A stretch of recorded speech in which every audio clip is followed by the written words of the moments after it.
Botucatu para todos. Estamos aqui com o Renato Ruiz Lopes. Ele é pastor da Primeira Igreja Batista daqui de Botucatu. Renato, muito obrigado por aceitar o nosso convite para conversar sobre religião, política, comportamento, sociedade, tantas outras coisas. E obrigado por estar aqui. Marcelo, obrigado pelo convite. Para mim é sempre um prazer poder falar sobre esses temas que fazem parte da nossa sociedade e como a gente pode construir dentro desses temas uma sociedade melhor, uma sociedade mais justa e que as futuras gerações possam ser inspiradas, né, pelo que a gente está construindo aqui hoje. Então, falar sobre isso para mim é prazeroso e obrigado pelo convite. Primeiramente, eu gostaria de te perguntar o que é ser cristão em 2021? Marcelo, é um desafio, né? É um desafio, primeiro, porque o cristianismo ele é múltiplo, né? Ele não é uníssono, ele não é uniforme, e como diria o poeta, que cada ponto de vista é a vista de um ponto, o cristianismo também tem esse pressuposto. A meu ver, o cristianismo, ele, no século, nesse ano, né, principalmente, vamos dizer assim, desse ano, precisamente, ele evidenciou a sua face mais perversa, relembrando ares da Idade Média, de tempos medievais mesmo. Então, para nós, que como eu comecei na minha fala aqui, dizendo que a gente sonha com uma sociedade mais justa, sociedade mais humana, ser cristão nos dias de hoje, como eu estava dizendo, principalmente nesses tempos agora, nesse ano passado, desde 2018, vamos colocar assim, que isso ficou mais evidente, tem sido um grande desafio. Como diria Mahatma Gandhi, eu aceito o vosso Cristo, mas rejeito o vosso cristianismo. Então, eu estou mais ou menos nesse sentido também. Olha, eu gosto muito das palavras de Jesus, mas tem me tornado resistente às falas das teologias e do que os cristianismos têm produzido na sua maioria. Não podemos generalizar, não dá para generalizar, como eu disse, é múltiplo os movimentos cristãos, mas tem sido um grande desafio permanecer cristão na sua fala mais radical, no sentido de raiz. O amor, o acolhimento, a pluralidade, o respeito, isso tem sido muito difícil de encontrar e de se manter fiel a isso. Difícil, Marcelo, não porque é difícil fazer isso, é difícil porque parece que fazer o óbvio é não ser cristão. Tipo assim, você fala de justiça, você fala de solidariedade, você fala de fraternidade, soa como comichão no ouvido de muitas igrejas, de muitos cristãos. Me chamam de ideológico, já me chamaram de marxista, já me chamaram de comunista, já me chamaram de petista, de lulista, de liberal, de ateu, enfim. Não, eu só estou falando de Jesus, da simplicidade. Então, é um desafio muito grande e cansativo, Marcelo. Cansativo. Você é cristão, diferente, né? Exatamente, eu sou cristão, eu sou pastor de uma igreja evangélica, né, histórica, de mais de 600 anos de existência, reformada, ou seja, esse movimento reformado hoje que apoia muito as medidas neofascistas que estão sendo aplicadas em nosso país. Os reformados estão todos desse lado e eu pertenço a uma denominação histórica reformada e eu olho para a minha história e falo, cara, como a gente se perdeu, cara. Como a gente se perdeu. A história dos batistas é uma história marcada por luta pela democracia. A história dos batistas é a luta pelo direito à liberdade de consciência. Esse é um fundamento elementar da fé batista protestante, histórica, a liberdade de consciência do indivíduo. E quando eu olho para a minha denominação, caçando bruxas, eu olho e digo assim, tá difícil, não é fácil, não.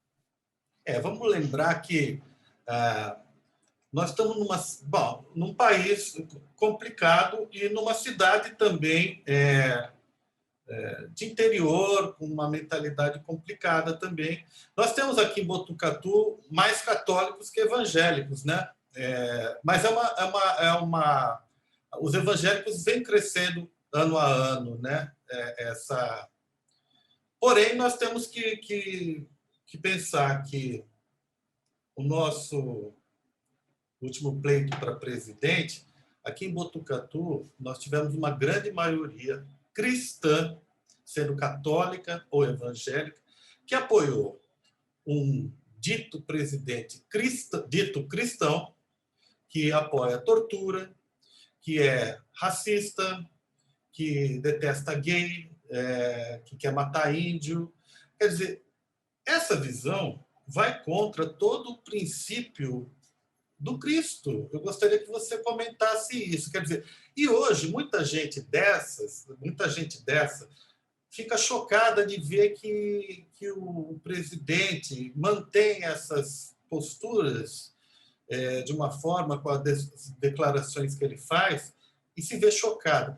Mas ele está sendo, vamos dizer assim, condizente com tudo que ele sempre pregou. Ele está fazendo, né? Ele está sendo, pelo menos, o único que está sendo condizente com o que sempre pregou é ele. Então, como um cristão pode, vamos dizer assim, apoiar quem vai contra os valores cristãos? Essa não é uma contradição a partir de um ponto de vista de um religioso, vamos dizer assim? Eu concordo com você, Marcelo. É uma contradição de termos e, além de ser uma total ignorância por parte do cristianismo contemporâneo, não fazer uma ligação histórica com o que nós já tivemos na nossa própria história cristã, né? Lá atrás, século IV, nós tivemos essa concuminação de igreja e Estado, e já deu errado. Tem um pensador que diz assim que a espada usou a cruz e a cruz começou a usar a espada. Mas o Cristo, ele não usa a espada, ele nos deu a bacia e a toalha. Ou seja, fazendo uma analogia, nós estamos aqui para servir, nós estamos aqui para cuidar. E quando eu olho a falta de conhecimento, Marcelo, dos próprios cristãos a despeito do seu Cristo, eu vejo que nem sempre a ignorância é uma bênção. Nem sempre a ignorância é uma bênção. Mas isso, cara, eu acho que assim é mais fruto de uma teologia apodrecida, né? Historicamente. Assim, a teologia, ela nasce na Alemanha, apodrece nos Estados Unidos e é consumida no Brasil. Então, cara, é uma teologia colonizada, é uma teologia onde se fala de obter coisas, ter coisas, ganhar coisas, ter Deus para ser vitorioso, usar Deus para ser vitorioso. Pode ver que os caras usam sempre essa linguagem de poder, essa linguagem de guerra, batalha, guerra, Senhor dos exércitos, o Senhor é meu pastor, o Senhor é o meu general, tal. Essas linguagens bélicas, elas fazem parte do vocábulo cristão, mas nunca saíram da boca de Jesus, Marcelo. Então, eu acho que o Bolsonaro, ele pegou um gancho, ele não é burro, ele é muito esperto. Ele pegou o gancho bélico, que ele gosta muito disso, e ele pegou o gancho moral. O moral não no sentido moral, mas moral no sentido moralista. Moralista que a igreja tem. Aí ele juntou a fome com a vontade de comer, né, cara?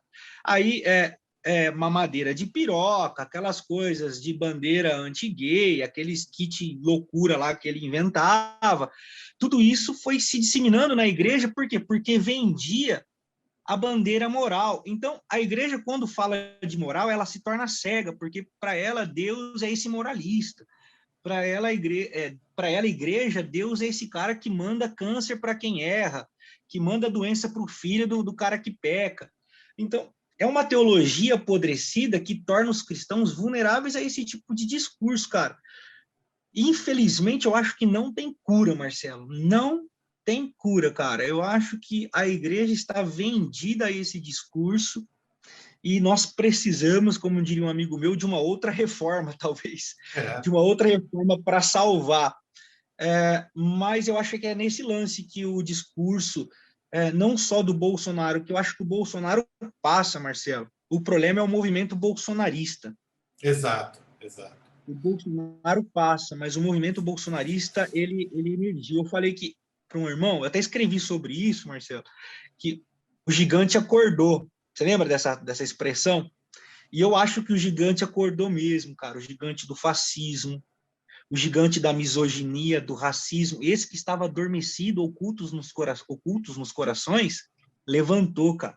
Levantou e ganhou voz de eu tenho o direito de ser racista, eu tenho o direito de ser misógino, eu tenho o direito de ser homofóbico. E na igreja isso ganha eco por causa do moralismo, né? Então ele faz esse ethos, genealógico, faz parte da gênese do cristão ser moralista. Então, e não adianta você bater de frente, cara.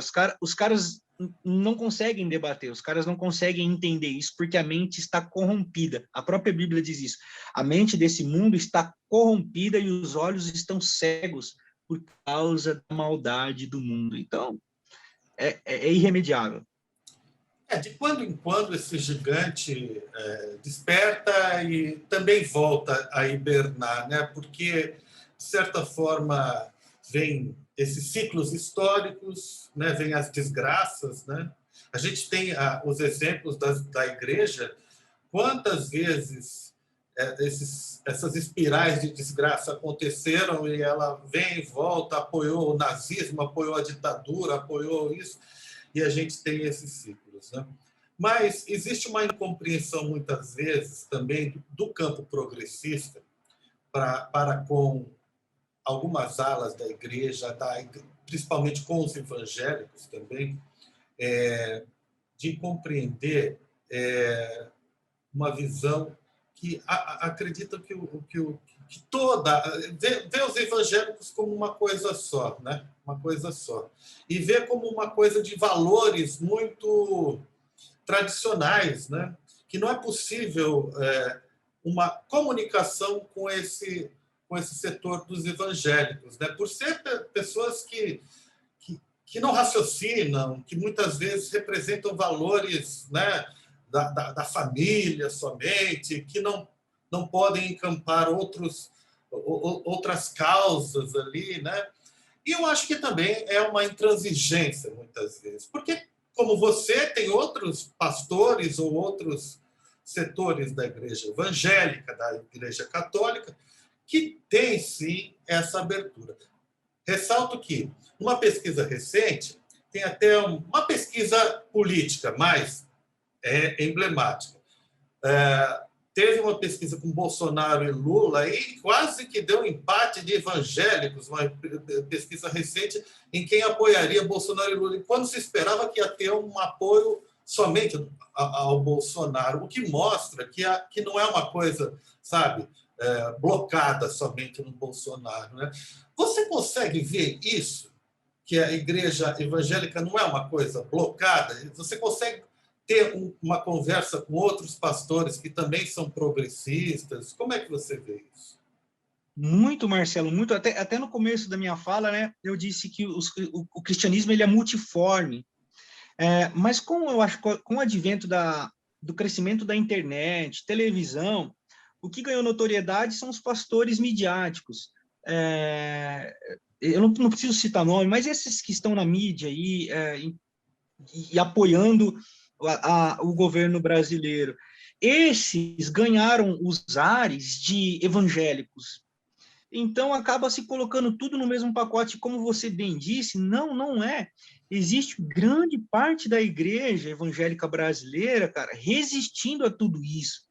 Igrejas nas favelas, cara, fazendo missões, e quando eu digo fazendo missões, não é distribuindo Bíblia, folhetos bíblicos, não, é distribuindo cesta básica, implantando escolas, implantando oficinas de arte e cultura, ensinando filosofia, reflexão, música, ou tantas outras coisas. Igrejas, como se esquecer de Leonardo Boff, como se esquecer de Robinson Cavalcante, Como se esquecer de Dom Helder Câmara?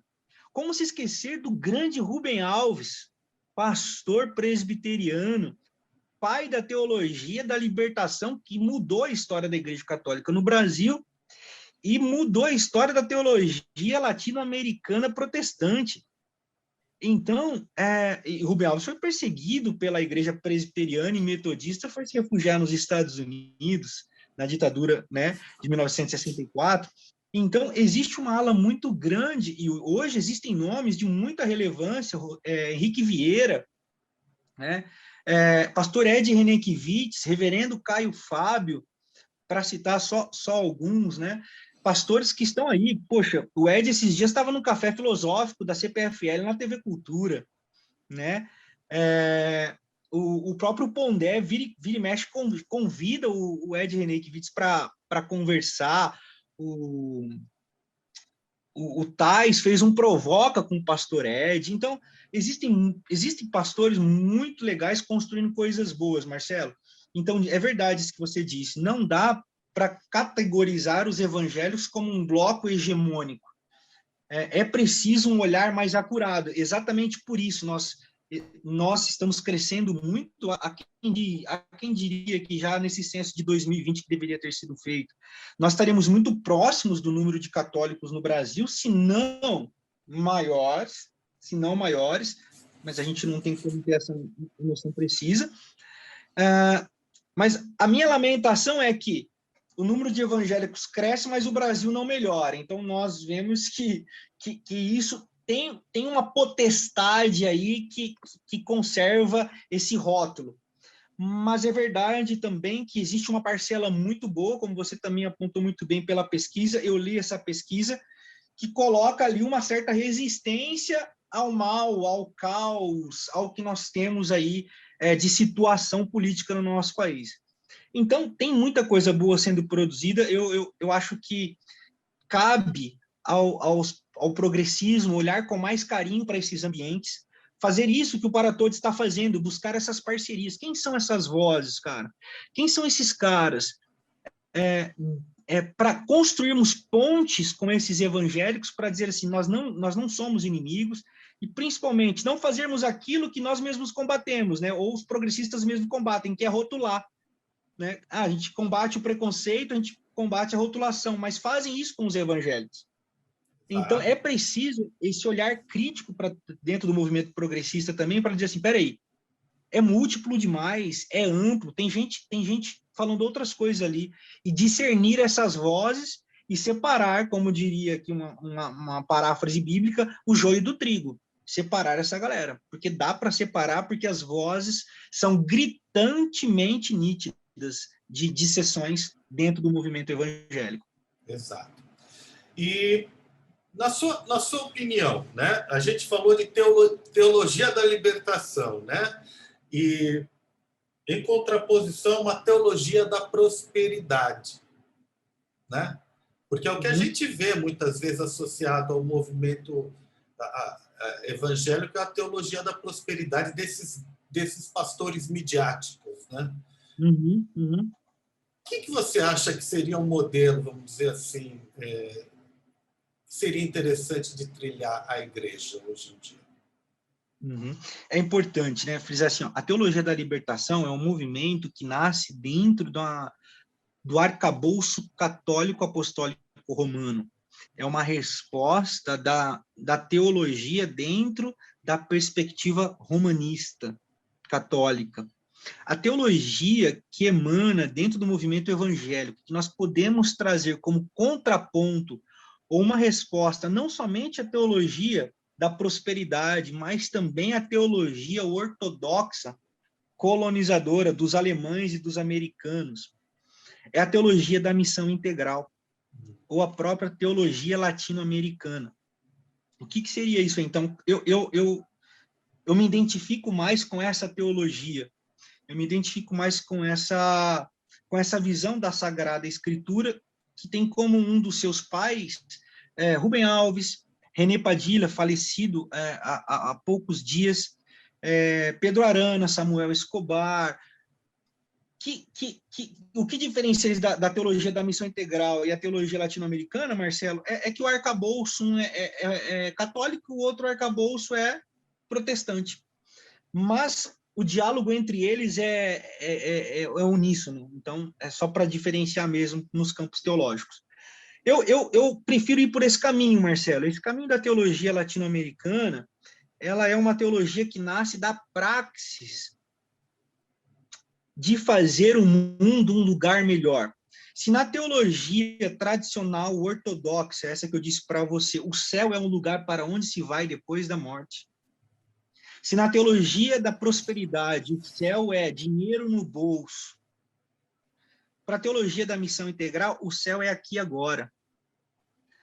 E no céu, Marcelo, o pão é nosso.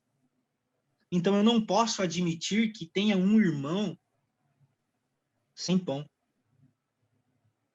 Eu não posso admitir que se venha a nós o teu reino, seja feita a tua vontade, se na terra como é no céu, eu não posso admitir que o irmão passe frio, porque no céu ninguém passa frio. No céu ninguém passa fome. No céu ninguém é julgado pela cor da sua pele, no céu ninguém é julgado pela sua condição sexual.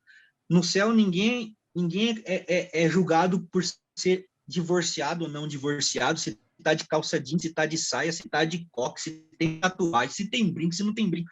No céu, todos são um só. Então, a teologia que eu acredito, e esse é o caminho da teologia da missão integral, é que o homem é um ser integrado com a existência presente. Por isso que o verbo se fez carne, Deus se fez gente para nos ensinar que o céu veio até nós. O céu veio até nós e mudou radicalmente a nossa forma de ser e de viver.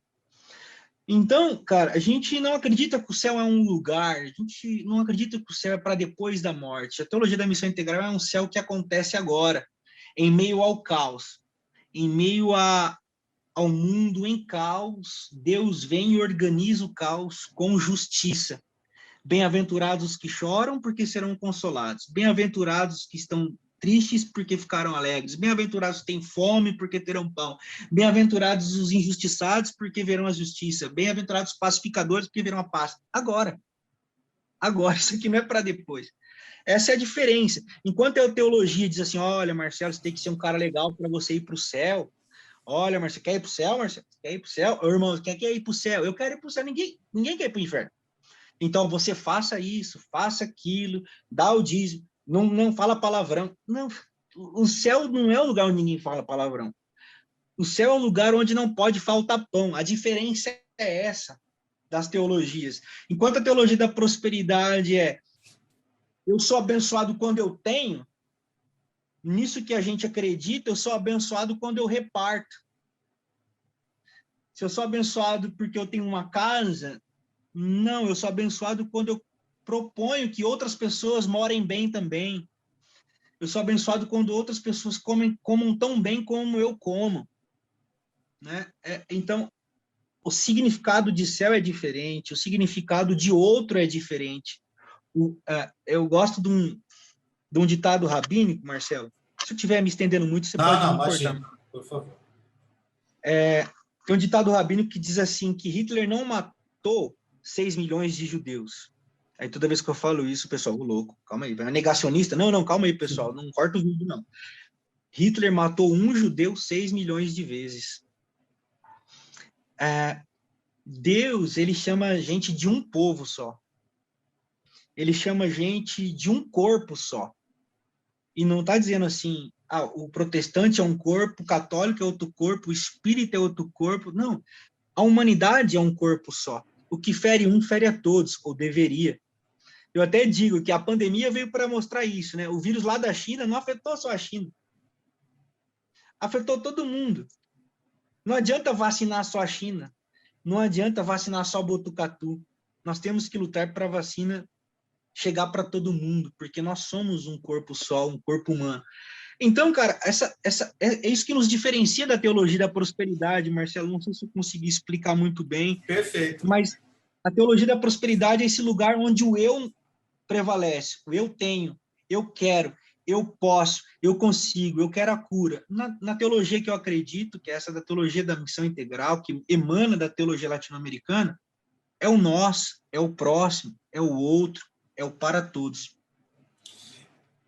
Olha, Renato, vamos falar um pouco de pandemia também, né? É um momento, já fez mais de 1 ano e meio, aí, mais de 1 ano, que nós estamos vivendo no Brasil, mas no mundo mais, né? Uma situação muito dramática, né? Que está custando muitas vidas. Geralmente, isso vitima mais o pobre, o preto, as pessoas em condição, as pessoas mais vulneráveis, em condições mais vulneráveis, né? E quem tem mais condição de se defender, né? Vive apreensiva, mas consegue se defender como pode, né? Quem é um pouco mais sensível a esse tipo de coisa sente essa dor que você acabou mencionando aí. Bom, não aconteceu comigo, mas você está vendo aí, sei lá, 4.300 mortos. Vai virando número, Renato, né? Vai virando número. E como você falou, são vidas, né? Isso sensibiliza a gente muito, tal, né? Uhum. Como é que é lidar isso lá com seus fiéis ou com as pessoas que você, como um líder religioso ou como um pastor, como é que é enfrentar essa barra, principalmente na questão da fé, na questão espiritual e na questão mental? Como é que está sendo lidar com isso aí, cara? Essa barra, né? Porque as pessoas vão pirando, né? É verdade, Marcelo. Eu confesso para você, Marcelo, que ainda não dá para ter uma dimensão do caos pós-pandêmico. Nós ainda não temos essa dimensão, Marcelo. Nós temos, assim, é isso que você bem pontuou, nós já temos essa noção do que virá: depressões, síndromes, divórcios, cara. Divórcios. Absurdamente alto número de divórcios. Eu não estou dizendo no campo moralista, não pode divorciar. Não, não é questão de não pode divorciar, não, a questão não é essa. A questão é como isso gerou conflitos, muitos conflitos, porque o conflito é consigo mesmo, né? Então, cara, no âmbito da fé, eu vou dizer o que eu tenho caminhado com a minha comunidade, tá bom? Eu tenho procurado falar com a minha comunidade sobre essa realidade que é inerente à existência humana. Por quê, cara? Um dos objetos da fé que nós fomos ensinados de maneira colonizada é fugir do sofrimento. Essa é uma fala colonizada. Os portugueses escravizavam os índios e os negros e diziam assim: vocês, para serem livres, têm que aceitar a nossa fé. Né? Então, tipo, mudavam o nome deles para serem livres das maldições que eles julgavam ser maldição. E aí, cara, a gente passou a achar que a fé é para nos livrar de maldições e sofrimento. Só que esse, ao mesmo tempo, é uma fé escravizadora, porque sofrer é inerente à existência humana. Rubem Alves vai dizer assim que no sofrimento os artistas produzem a beleza. Eu entendo que o Rubem está dizendo que todo ser humano é um artista. Eu pego isso nos interstícios do texto sagrado, Marcelo, porque quando a Bíblia diz que nós somos feituras da mão de Deus, a palavra grega ali é poesia. Nós temos um Deus poeta. E se nós somos a imagem e semelhança de Deus, nós somos artistas, poetas. Então, se o sofrimento é parte da nossa vida livre em Deus, talvez a gente possa cair naquele dilema de Epicuro, o problema do mal, né? O mal existe por causa do bem, o bem existe por causa do mal. Eu diria que negar o sofrimento é como negar a própria presença de Deus, porque ele é o Emanuel, Deus conosco. Como eu disse na resposta passada, ele escolheu sofrer as nossas dores. E se A nossa, isso não é opinião. Existir é sofrer, cara. Então, se existir é sofrer, eu preciso acreditar em Deus e num Deus que está comigo aqui, porque ele diz que está comigo aqui no sofrimento. Ele diz isso, eu estou com vocês todos os dias. Então, não é um Deus que manda sofrimento. Não é um Deus que fala assim, eu vou testar o Marcelo, eu vou mandar uma dor de cabeça nele, vamos ver se ele resmunga. Isso é doentio. Um Deus desse é um diabo, não é um Deus. Mas é um Deus que, tipo assim, na dor de cabeça, na pandemia, eu estarei com vocês. Então, Marcelo, eu tenho tentado colocar minha comunidade não alienada a esse sofrimento. Eu tenho convidado a cada um, a acolher o seu lugar de dor, para se humanizar, porque humanizando-se, eu consigo também me humanizar a dor do outro. A dor do Marcelo, a síndrome do Marcelo não vai ser uma frescura para mim. Porque eu chorei as minhas e serei capaz de suportar as suas. Agora, se eu me alieno da minha e me julgo vencedor por isso, Marcelo, eu vou dizer assim, aí vem a tal da meritocracia. Eu venci, então você também pode. Você é um frescurento, você é um fraco, você é um cara, você tem que condicionar sua mente, cara. Aí vem aquelas besteiras de coach, né? Pai, desculpa, cara, nem sei se a galera curte coach aí. Tipo assim, eu tô dizendo aqueles coach, eu não quero ofender ninguém que é coach, que gosta de coach, pelo amor de Deus, não é nesse sentido. Mas é aquele positivismo alienante que eu quero dizer. É o positivismo alienante. Repete coisas boas que tudo vai ficar bem. Cara, isso é a ema que coloca a cabeça dentro do buraco enquanto o leão vem. Então, o convite é chore com os que choram, porque a capacidade de sorrir com os que estão felizes também vai ser grande. E o sofrimento encerra um aprendizado. Cara, eu acredito que perfeitamente isso. Quais são as lições? Então, eu só acho que a gente precisa, é o que eu falo com a minha comunidade, ressignificar o locus de sofrimento. Não é Deus fazendo um jogo de gato e rato, porque agora eu tenho fé, então eu não sofro mais. Esse é o lance da colonização da fé. Sim. É esse locus existencial, antropológico, em que, de fato, não tem resposta. Daí vem a palavra demônio. Uhum. O demônio é um mal sem explicação. O demônio não é uma entidade. Não é um antagonista a Deus. O demônio não é um ser. O demônio é um mal sem explicação. O mundo jaz no maligno, diz a Bíblia. O mundo jaz numa explicação de mal e maldade. Não explicação de mal e maldade. Uhum. Então, nós precisamos dessa fé não colonizada para não culpar Deus, para responder essas angústias, cara, para a gente parar de culpar Deus, né? Uma vez eu atendi uma mulher, Marcelo, ela disse assim, pastor, Deus matou minha mãe. Eu falei, como é que é? Ela falou, Deus matou minha mãe. Eu falei assim, mas qual Deus? Ela falou assim, Deus. Eu falei assim, qual? Ela aí ficou nesse jogo assim, ela falou assim, não, porque foi um monte de pastor lá falando que minha mãe não iria morrer. Eu falei, então você tem que ir na casa desses pastores e cobrar o Deus deles. E eles. Agora, Deus mesmo, minha filha? Não, Deus não. Deus não matou ninguém. Inclusive, ele estava com você lá chorando o tempo todo.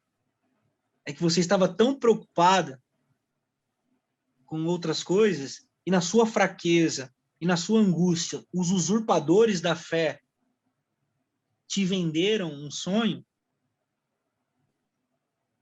e você comprou. Esse é o problema dos lobos com pele de ovelha, Marcelo. Na verdade, a gente está acostumado a seguir um roteiro na vida, né? E quando as coisas saem desse roteiro, a gente se sente, vamos dizer assim, desafiado, né? Essa pandemia fugiu totalmente do roteiro das pessoas e a gente agora. E tem uma frase interessante do Guimarães Rosa que fala assim: Deus é paciência, o resto é o diabo. É interessante porque a gente é obrigado a viver um outro, não só um outro ritmo, mas um outro padrão, uma outra realidade, a se reinventar, né? Fugir do roteiro. E, e a gente é capaz de fazer isso, né? Tem já os caçadores de tendência que falam, né, que o mundo, quando sair da pandemia, que a gente não sabe quando, vai ser um mundo mais hedonista. Provavelmente, se a gente seguir o que foi a história mundial com a gripe espanhola, a gente viu que o pessoal saiu para uma vida mais hedonista e logo depois desembarcou numa outra guerra. Então, essa coisa cíclica, né, que a gente estava falando. Mas, enfim, é interessante essa função da religiosidade, Renato, que você estava falando, e também um pouco da questão mental, né? Eu tenho um amigo psiquiatra que fala o seguinte: a igreja evangélica entrou muito forte nas periferias porque não existe o atendimento dos CAPs nas periferias. Na verdade, todo o atendimento psiquiátrico foi trocado pela fé evangélica. Eu não sei, mas eu achei curioso o paralelo que ele fez. Ele sendo psiquiátrico. Quer dizer, na verdade, não tem um atendimento, muitas vezes, do lado de um analista, de um negócio, e o cara acaba indo para a igreja se aconselhar, tal, não sei o quê. Você acha que tem a ver o que ele falou? Então, é preciso um olhar mais acurado, até voltando naquela nossa resposta sobre um olhar do progressismo para o campo evangélico, Marcelo, é preciso também um olhar mais acurado para as periferias, porque nós também hegemonizamos as periferias. Nós hegemonizamos as periferias como um lugar que não tem gente que pensa, que não tem gente culta, que não tem gente inteligente, e que só tem igrejas neopentecostais e daquela linha midiática que a gente estava falando. Cara, essa pandemia tem revelado, e eu tenho comprovado isso, as maiores produções teológicas de cunho, vou colocar aqui numa linguagem política, progressista, relevante, emanam das favelas. Então, cara, eu concordo com a fala do doutor, psiquiatra, num certo aspecto. É verdade, ali existe uma população mais carente, existe uma população mais vulnerável aos vendilhões da fé. Só que, ao mesmo tempo, e seria legal até trazer... Marcelo, se você quisesse até depois bater um papo, tem uma amiga minha, a pastora Viviane Costa, que é pastora, mestra em ciências da religião, que tem um trabalho específico nas periferias do Rio de Janeiro, nas favelas do Rio de Janeiro. Ela pode falar melhor, inclusive, sobre esse tema da teologia na favela, da sociedade a partir da ótica da favela. Muito legal. E eu fico com essa parte. Para discordar dele nesse aspecto, ou não fazer uma discordância, mas talvez um outro ponto de que ali tem muita gente que vai para a igreja e faz a coisa acontecer que na Barra da Tijuca não acontece. Então, eu não sei se eu concordo ou discordo, eu colocaria só um ponto de vista diferente, assim. Legal. E eu estou aprendendo muita coisa contigo nesse papo aqui, porque a gente realmente tem a tendência de ver tudo por uma lupa, de falar que realmente vê só com essas coisas com que nos chegam, como a igreja evangélica, né? Uma coisa dessa teologia da prosperidade, e que não é. Concordo com você. E é essa a intenção desse bate-papo que a gente está fazendo aqui, né? E Vamos falar um pouquinho agora do trabalho que você faz aqui em Botucatu, né? Como é que tem sido, nessa época da pandemia, os cultos, vamos dizer assim? Tem sido presencial, parou, voltou, internet, como é que está sendo? Marcelo, eu estou em Botucatu há 6 anos. E o meu desafio, desde quando eu cheguei aqui em Botucatu, era ressignificar o cristianismo na minha vida, primeiro, para mim, como pastor, um jovem pastor, eu sempre tenho que lidar com aquela fala, pô, você não parece pastor. Aí eu respondo, mas Jesus também não parecia filho de Deus, mas era, então tá tudo certo. A segunda para os meus filhos, inspirar meus filhos quanto a uma fé relevante. Eu não quero que meus filhos sejam filhos de pastores frustrados, como muitos filhos de pastores frustrados com a igreja. Eles podem até ser, mas que não seja por um peso que eu tenha lhes imposto. Em terceiro, a possibilidade que eu acredito de fazer uma comunidade ou ser parte de uma comunidade que seja relevante para o seu lugar na sociedade. Então, eu estou há 6 anos aqui trabalhando nesse sentido. Desde quando começou a pandemia, nós assumimos um compromisso com isso, ser relevante. O que é ser relevante em tempos pandêmicos? É ouvir quem tem que ouvir, Marcelo. Tipo, a igreja precisa de culto. Não, se eu estou dizendo que eu quero ressignificar todo o meu prospecto de fé, a igreja não precisa de culto. O culto é a vida. Então, nós fechamos, Marcelo, nós fechamos, ficamos o ano inteiro, tentamos retornar com aquela reabertura que houve no final do ano passado. Nós acho que abrimos 3 domingos, mas começamos a vislumbrar que isso não daria certo ao analisar os números do Brasil, do estado e da cidade. Então, antes mesmo de solicitar que fechasse novamente, nós já havíamos fechado. E aí não abrimos mais. E retornamos agora faz 2 domingos apenas. Faz 2 domingos que nós estamos com cultos presenciais, com apenas 20% da capacidade. 20% da capacidade, que dá em torno de 30 pessoas. Então, nós estamos com cultos online, apenas cultos online. Estávamos apenas com cultos online nesse tempo todo, tentando pastorear a comunidade através de redes de...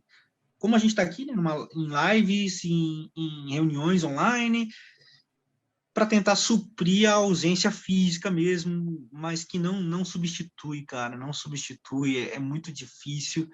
Então, foram tempos muito difíceis e agora a gente está retomando devagarzinho, com todos os protocolos. Para entrar, tem que fazer cadastro, tem que fazer pré-inscrição. Quando nunca chegou a lotar, tipo, acabou as vagas, nunca chegou. Então, as pessoas só entram com o voucher, cadeiras com distanciamento, álcool em gel, máscara o tempo todo, não pode tirar máscara. A gente procura fazer aquilo que tem que ser feito. Nós ouvimos a ciência, ouvimos tudo que tem para ouvir e respeitamos todas as medidas, respeitamos todas as autoridades sérias que nos orientam quanto à pandemia. Então, foi dessa maneira durante esse ano, cara. Na raça, no peito, tipo, tocando o barco mesmo assim, pela misericórdia, usando um linguajar evangélico, pela misericórdia de Deus mesmo. Renato, eu vou fazer uma última perguntinha aqui, mas eu gostaria até mesmo de depois retomar esse papo contigo, que foi ótimo, tem sido ótimo aqui até agora, porque, cara, eu acho que um culto com você, qualquer pessoa, independente da religião, tem que ir, porque você é um cara que deve ser até investigado pela Polícia Federal, porque é um revolucionário. Olha só,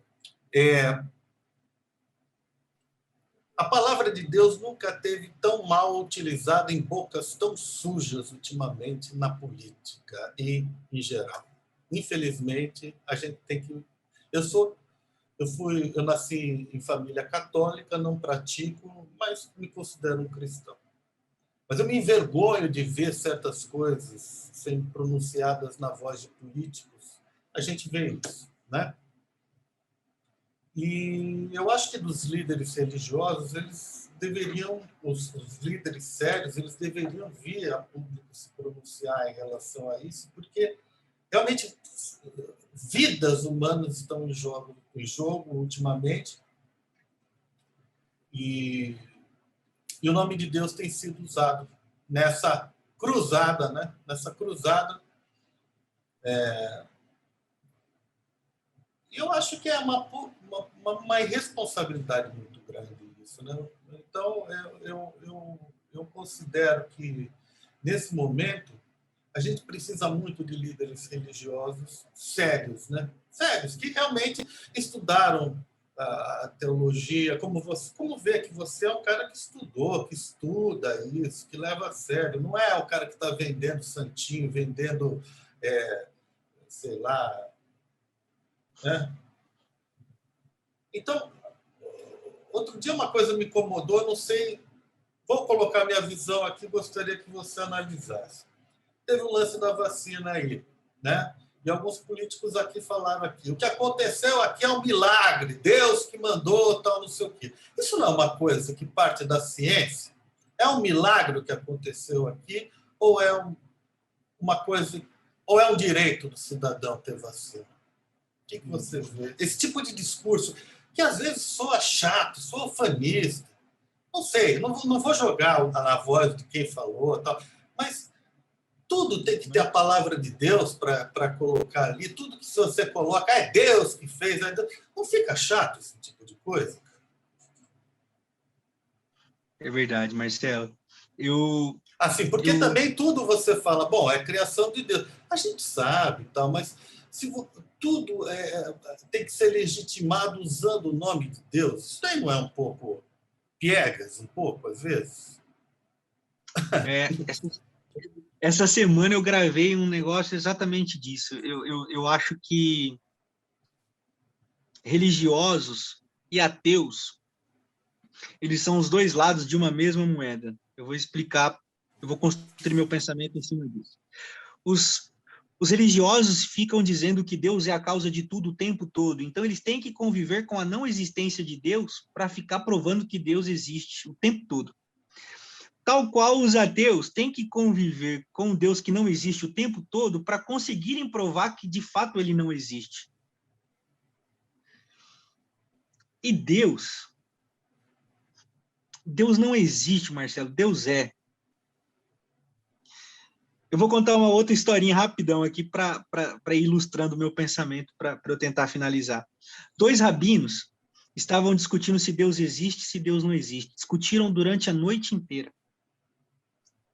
E no final da noite, assim, já cansados, eles decidiram e, de fato, Deus não existe. E foram dormir. No outro dia, eles acordaram, um deles estava lá fazendo o devocional deles. E aí o outro acordou, olhou para ele e falou assim, ô, tá fazendo? Ele falou assim, devocional. Ele falou assim, mas não define um monte que Deus não existe? Aí ele respondeu assim, não, nós definimos, mas Deus não tem nada a ver com isso. Então, os que dizem que Deus é isso, os que dizem que Deus não é isso, eu disse assim, eu vou tomar a minha vacina. E aí alguém pode dizer, nossa, pastor, o senhor não vai dar glória a Deus? Eu falei assim, Deus não precisa da minha glória. Ele é. Quando uma pessoa é salva porque tomou a vacina, Deus é. Quando uma pessoa se emociona porque está tomando a vacina, como várias se emocionaram, eu me emocionei, minha esposa se emocionou, Deus é, cara.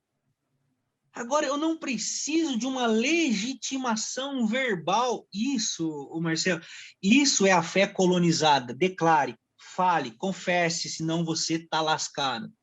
Se o índio não confessasse a fé dos seus colonos, ele estava lascado. Se os escravos negros vindo da África não recusassem a sua própria fé e confessassem a fé do seu colono, eles estavam lascados. E nós crescemos com esse pensamento colonizado. Tem que declarar. Tanto que se você for numa igreja evangélica, o cara fala assim, ó, você já aceitou Jesus, Marcelo? Então tem que fazer a oração de entrega. E não está escrito em lugar nenhum que negócio é esse de oração de entrega, meu brother. Que negócio é esse de ter que ficar falando para o homem ouvir, para cair, o homem ouve, Deus Ou legítimo. aquela placa que tem em todo o município, é do nosso Senhor Deus, nosso Senhor Jesus. Ok, mas não existe só essa fé. Nós Não vivemos... existe, e não existe só essa forma. O que você Cara, falou já é. Existe a fé, a sua fé, existe a fé do fulano, do ciclano. Então, esse tipo de reafirmação, me parece, uma imposição, uma coisa, né, colonizada mesmo, uma coisa imposta. Você falar, eu tenho que reafirmar a todo momento isso, e o uso político disso nunca teve uma coisa tão presente, tão mal usada, sabe? É que eu acho que... Desculpa, Marcelo, pode concluir. Desculpa, imagina, eu acho que é isso, essa coisa ostensiva tem incomodado muito, porque é evidente que as pessoas estão usando isso vislumbrando conquistar votos nesse público religioso. Sim, cara. E vindo de uma figura pública, isso é muito ruim, porque o Estado é laico. Exato. Eu me sinto ofendido em relação a isso. Porque eu também não sou contra quem tem a sua religião, pelo contrário, tem que respeitar plenamente os evangélicos, os católicos, os budistas, os hinduístas. E eu me sinto muito ofendido quando tem uma placa Sorocaba é do Nosso Senhor Jesus. Me sinto ofendido, podia ter. É do Buda. A pergunta que tem que ser feita. A pergunta que eu fiz é nesse a pergunta sentido. Tem que ser feita é que... Sim, cara, é assim, veja, então se quem usou o nome de Deus fosse budista, ele colocasse glórias a Buda, como é que o pessoal ficaria na cidade? Exu seja louvado, como é que o pessoal ficaria na cidade? Né? Então, cara, eu acho que nós precisamos ter bastante cuidado com a voz de Estado. Separar a igreja de Estado, respeitando a fé de todo mundo. Eu não, poxa, cara, se você quer dar glória a Deus, mas o Estado não pode separar a política do Estado. Essa é uma das bandeiras, Marcelo, que eu digo também da minha denominação. E por isso que puxa, eu não quero fazer, eu não sou um proselitista, pessoal. Não sou um proselitista. Inclusive, eu rompi com a minha denominação por conta disso. É a separação total e integral da igreja e do Estado. É um princípio histórico que hoje em dia não é praticado. Separação total da igreja e do Estado, respeito total às instituições, cara. Então, eu acho muito ruim usar o nome de Deus nesse sentido. Mas é isso que você falou, misturou-se tanto que lutar por isso é como se estivesse negando o nome de Deus. Não, ninguém está negando a Deus. E se eu estivesse negando a Deus, eu teria o direito, inclusive, de negar. Claro. Como diria Voltaire, né? Eu não concordo com o que dizes, mas defenderei até a morte o direito de o dizeres. Então, tipo, nós precisamos reconquistar esse senso democrático. Esse é o Estado democrático de direito. Exato. A gente precisa desse lugar. Então, eu concordo contigo, cara. Eu acho muito perigoso e em minha fala eu disse isso. Obrigado à ciência, obrigado à boa vontade de todos e todas que trabalharam para que isso acontecesse na nossa cidade. Ponto. Ótimo. E obrigado a você por esse tipo de pensamento, mesmo sendo um religioso, entendeu? Porque mostra que você consegue conviver com um amplo aspecto de liberdade religiosa, filosófica, e isso me traz assim uma esperança realmente de que existe gente inteligente nesse mundo e que livre, né? Renato, olha, só tenho a agradecer esse papo aqui com você. Você tem algum blog, alguma coisa que você publica que as pessoas podem seguir, não? Tem o meu Instagram, eu publico alguns textos ali, Renato Ruiz Lopes mesmo, tudo junto, legal. Renato Ruiz Lopes. Eu publico ali meus textos, minhas reflexões, e aí eu faço tudo por ali, não tenho blog, não tenho... E já fica pré-convidado para outros papos aqui. Marcelo, estou à disposição, cara, é um prazer conversar com vocês do Para Todos, é uma alegria muito grande, para construir uma sociedade melhor, para construir uma Botucatu melhor. Eu sigo sempre à disposição para diálogos como esse que a gente teve hoje. Obrigado pelo espaço, obrigado pela acolhida e liberdade. Fico muito agradecido e honrado, viu? Eu que fico. Muito obrigado, viu? Boa tarde. A gente vai se falando. Até mais. Até mais, Marcelo. Obrigado. Tchau, tchau, pessoal. Valeu.